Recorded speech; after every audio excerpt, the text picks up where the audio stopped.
Chocolate isn't the answer.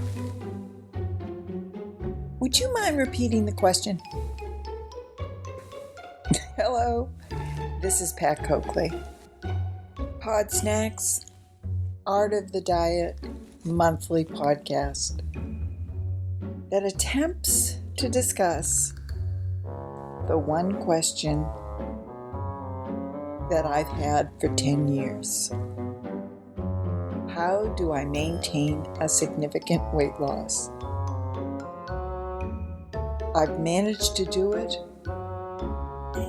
but it hasn't been a question that I've answered the same way twice in 10 years. All the episodes of the podcast are available on www.artofthediet.com. Hello, this is Pat Coakley, and it's December 3rd. A day before I'm going to post this, but I thought I would tell you that I made a bucket. No, I shouldn't say bucket because that implies a vessel somewhat larger than I actually used to make some popcorn. Because I thought, let me make some popcorn before I do my podcast on how to lose 7 pounds. Because there's nothing like, let's get it all in before it's all going away. However, this month's focus is going to be around a question that was asked of me recently. And it's not an uncommon question asked of me since maintaining a weight loss for over 10 years. And I suspect many of you have been asked the same question. So I'm going to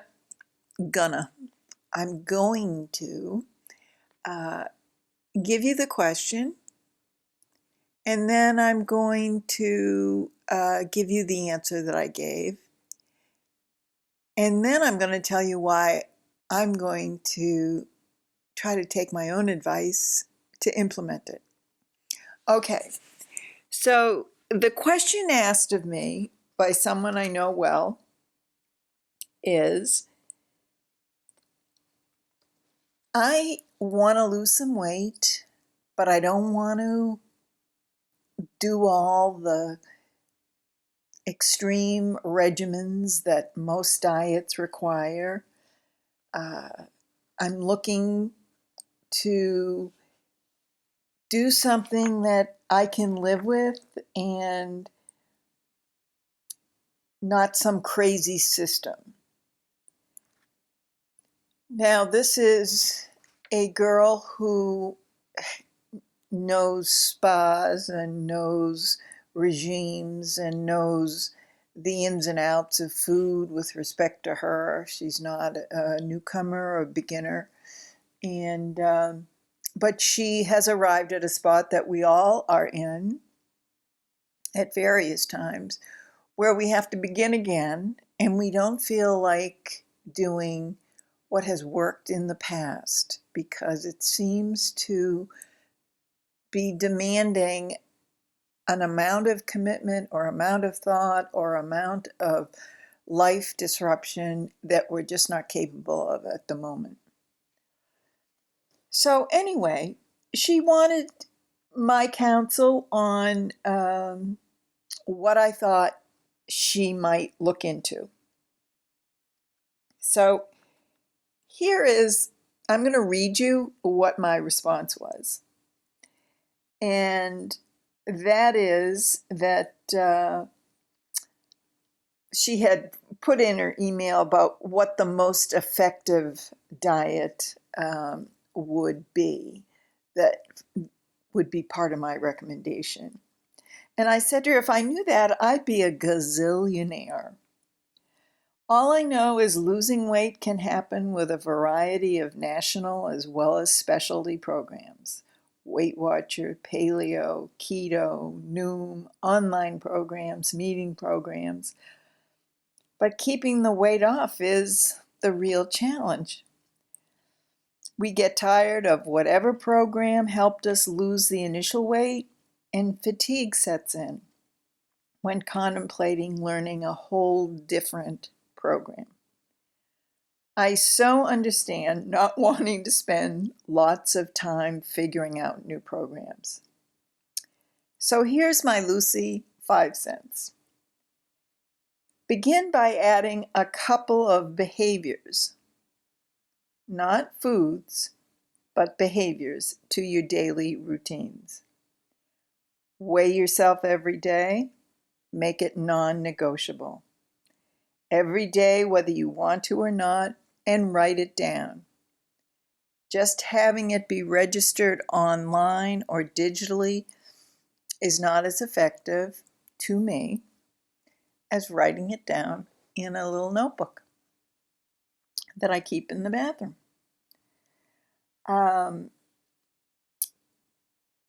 Leave a notebook in the same room as the scale, if your scale is not in the bathroom.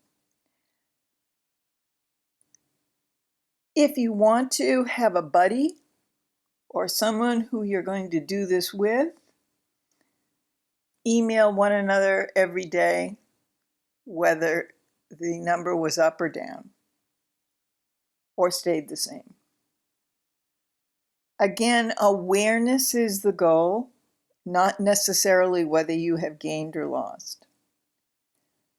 And it also helps you find out where you are at from 1 week to the next. It's not because you're going to be guessing or hoping or dreading. You're going to know.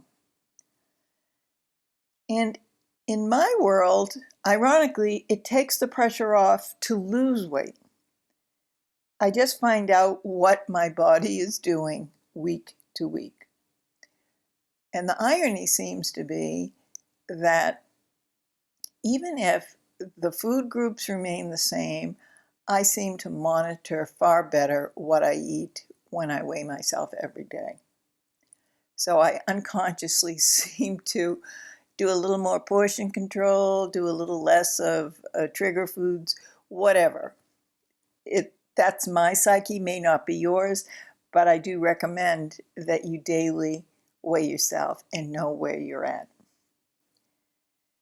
I know that all of us have spent good money and bad money figuring out what has worked for us and what didn't.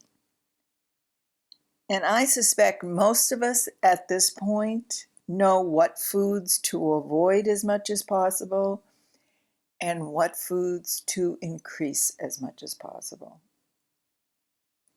Given how intensive some of those periods of dieting have been, and maybe radical in terms of change of lifestyle, depending on how long you were on a particular regime, I suspect many of us here in my audience could give seminars, literally, on what foods one should eat.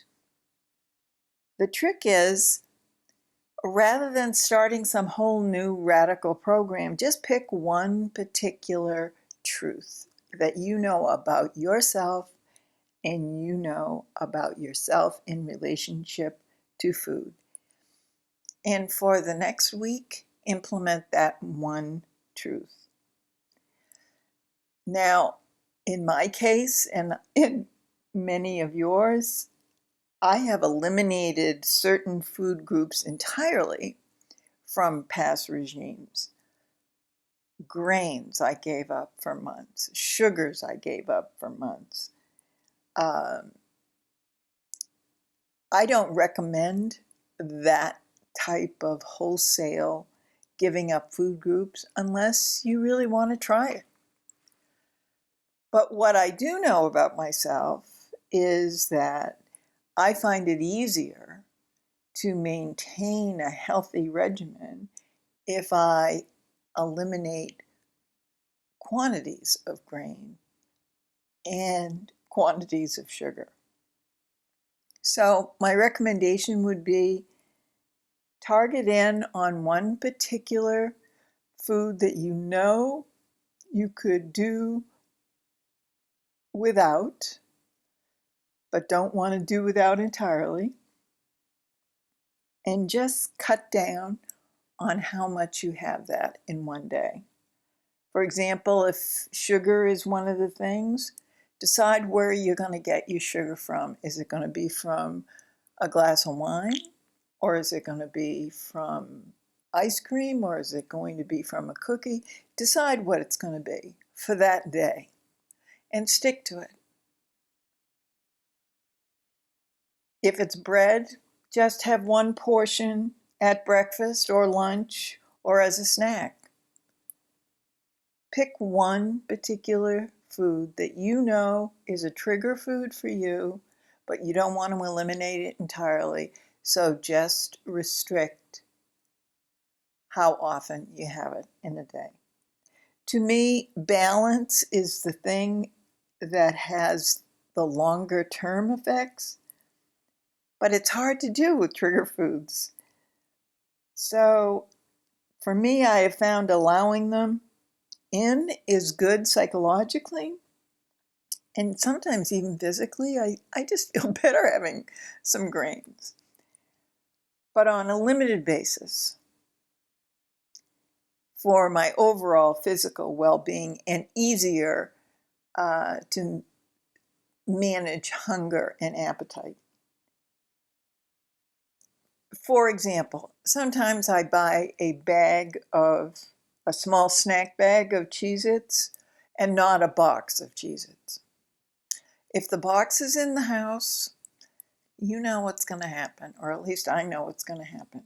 But if I just have a small bag, I know what's going to happen, but it doesn't do nearly as much damage as a whole box.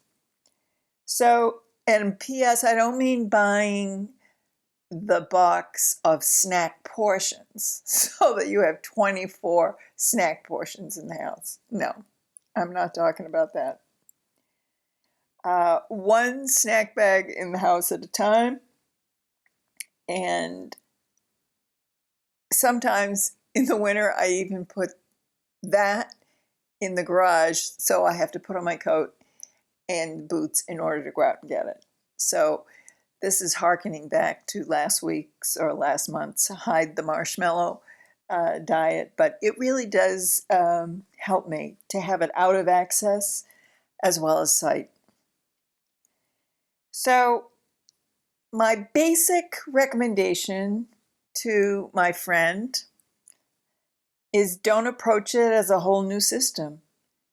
Just some tweaks of behavior that add up.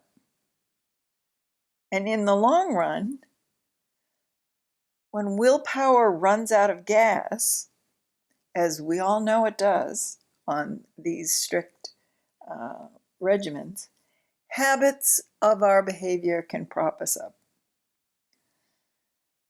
And I added this, which I totally believe in, and it sounds so schmaltzy, but I have to say it is true over and over again. Adding a little kindness to yourself as you begin any sort of diet regime is critical. Wanting to lose weight is generally embarked on because of some negativity, judgment by yourself, judgment by others, finger pointing by others, finger pointing by you into the mirror, and exhaustion at the mere thought of having to do it again. None of that negative stuff I've found helps me in the long run. Would you like to invite someone who is consistently a Debbie Downer to your house on a regular basis? No, you wouldn't. So don't indulge in the teeth-grinding thoughts of this challenge by being the Debbie Downer yourself. Try a little kindness and compassion with yourself as you hide the marshmallows and weigh yourself every day. And having a sense of humor. Now that really helps. So that was my response to my friend. And here's why I'm going to have to employ my own advice, walk the walk, not just talk the talk, because as I've aged, I've also lost height. And when I started out in Weight Watcher, as you well know, 10 years ago, that was based on your height and what your weight would be. And I chose a weight in between the extremes of the range for 5'8". And now I am 5'7". And probably, if I'm honest, because sometimes it differs in the measurement, I'm closer to 5'6". This is what happens when some of us age, particularly women. So I'm thinking, let's say I'm 5'6", and my weight goal was for 5'8" or 5'7". I can't remember actually what it was. But the bottom line is, I looked up what the general weight range is for a 5'6" adult female. And I had trouble finding it in terms of age. But the bottom line is that I should weigh about 7 pounds less than I do now to correspond with my current height. So, given that I've got some health issues around my back and spine and stuff, it certainly won't hurt me to have less weight. And in the end, it might also be healthier. And while I know, I always love those studies that say, you know what, your BMI really can be higher when you're older. And I do love to read those stories, but I do know this, that if you've got back issues or knee issues or joint issues, yeah, that higher BMI, I'll tell you what, it's not going to help you walk down the street. So that's going to be my goal now, is a specific 7 pounds. And I'm going to try to use my own advice and take my advice and make a note of it. And starting December 3rd or December 4th, I'll start tomorrow because I just had that big thing of popcorn. Hello? That's why I had it, by the way.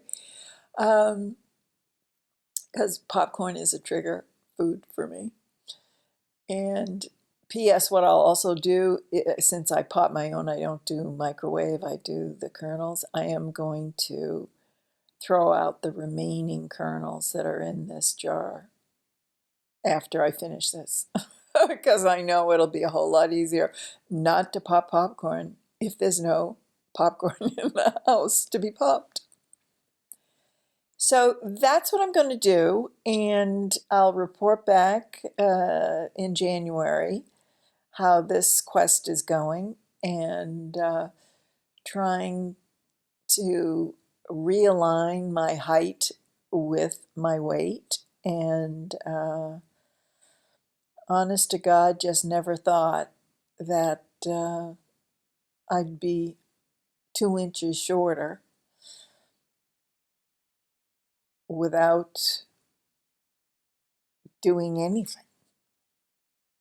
You just start scrunching up, apparently. So those of you who are 5'8", really enjoy it. Because I don't know. I don't know what happens, but all of a sudden, the scale to me isn't as threatening as when they do that ruler thing, reaching from the top of your head to your feet. So I wish you well in this holiday season, and I also want you to know that having said everything that I've said in the last 15 minutes, creativity really is the best health plan, and it totally, totally renews my spirit every time I get involved with a project. And my latest one is making zippered accessory bags. And I made some out of this fabric that I didn't design. Most of the bags that I do are from um, fabrics that I've designed and then had made up. But I bought this kitchen uh, fabric from the fabric store and made a zippered bag and a scrunchie, because don't you like to have a scrunchie match your accessory bag?